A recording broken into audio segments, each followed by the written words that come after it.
Hello everyone, welcome back to my YouTube channel. आज IBPS PO का मेरा second shift में एग्ज़ाम था। तो कैसा एग्ज़ाम का लेवल आ रहा है, लास्ट ईयर की कंपैरिजन में क्या इजी है या मॉडरेट है, सारी चीज़ें इस वीडियो में बात करेंगे। तो वीडियो को स्टार्ट करते हैं।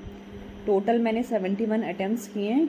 तो अभी सेक्शन वाइज बात करते हैं कि कितने मैंने अटैम्प्ट्स किए हैं और किस टाइप के क्वेश्चन आ रहे हैं। तो सबसे पहले बात करते हैं इंग्लिश की। तो इंग्लिश में मैंने 24 अटैम्प्ट किए हैं और इंग्लिश का पेपर मेरे को इजी लगा, मतलब इजी इंग्लिश आ रही है, डुएबल है, आप कर सकते हैं।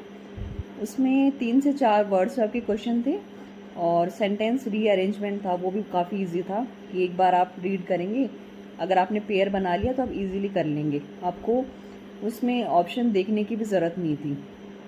तो ये था। एरर में ऐसा था कि जैसे 4 लाइनें दी हैं तो उसमें आपको फाइंड करना था कि किस में एरर है, या फिर अगर किसी में भी एरर नहीं है तो ऑल आर करेक्ट आपको मार्क करना था। एरर ये था। वर्ड स्वैप हो गया, सेंटेंस रीअरेंजमेंट और फिलर्स के क्वेश्चन थे, 3-4 फिलर्स के क्वेश्चन थे, तो वो भी डुएबल थे। पैराजम्बल के 5 क्वेश्चन थे। तो पैराजम्बल मैंने बना लिया था, बट मेरे को ऐसा होता है ना कि पैराजम्बल में मेरे को हमेशा डाउट होता है, तो मैंने उसका सिर्फ फर्स्ट वाला जो मतलब जो फर्स्ट स्टेटमेंट होती है वो मैंने मार्क करी। और आरसी की बात करते तो आरसी भी मतलब ईजी ही था वो।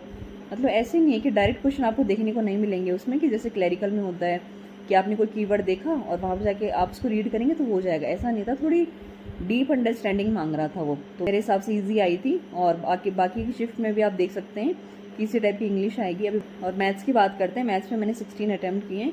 तो मैथ्स का लेवल तो आप मेरे अटैम्प्ट देख के ही पता कर सकते हैं कि काफ़ी मॉडरेट टू टफ लेवल की मतलब मैथ्स आ रही है। सबसे पहले 5 सिंप्लीफिकेशन थे, तो वो तो इजी थे, तो वो मेरे हो गए थे। उसके बाद में मैंने मिसिंग नंबर सीरीज़ थी, उसमें 4 या फिर 5 ऐसे कुछ क्वेश्चंस थे, जितना मेरे को याद आई थिंक 4 ही क्वेश्चन थे मेरी शिफ्ट में। उसमें से मेरे से 2 ही बने, क्योंकि उनका जो पैटर्न था वो मेरे को समझ में ही नहीं आ रहा था।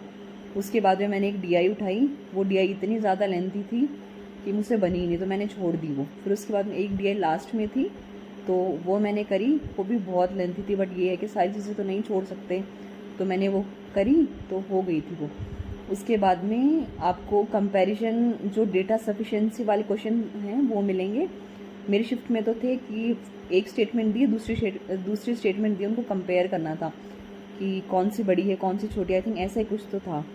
उसके बाद में अरिथमेटिक के क्वेश्चन थे। मतलब ओवरऑल मैं आपको बताऊं तो 5 सिंप्लीफिकेशन थे और 4 I think missing number series थी और 2 DI थी। बाकी जितना भी था अरिथमेटिक और डेटा सफिशिएंसी के क्वेश्चन थे, यही था।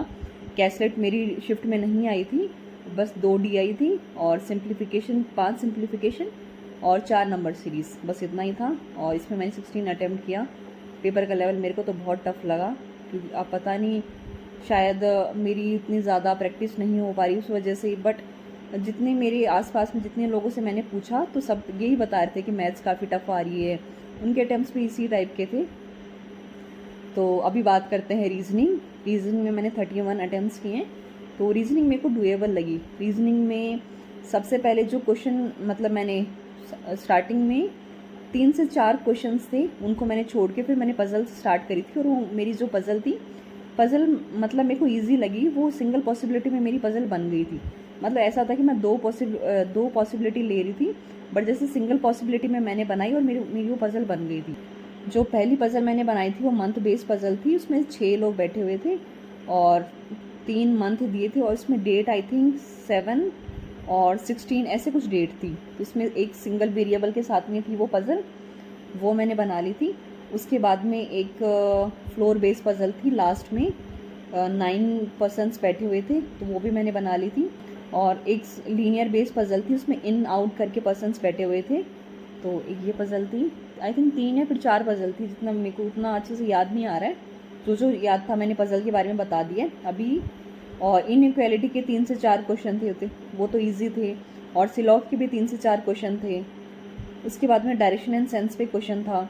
और फिर एक था फॉर्मूले वर्ड गिवन था, और उसमें लिखा हुआ था कि आपको काउंट करना है फॉरवर्ड से बैकवर्ड से, कितने इसके बीच में जो इंग्लिश डिक्शनरी के बीच में जो वर्ड्स होते हैं वो कितने इन सब के बीच में है, तो वो मेरा हो गया था।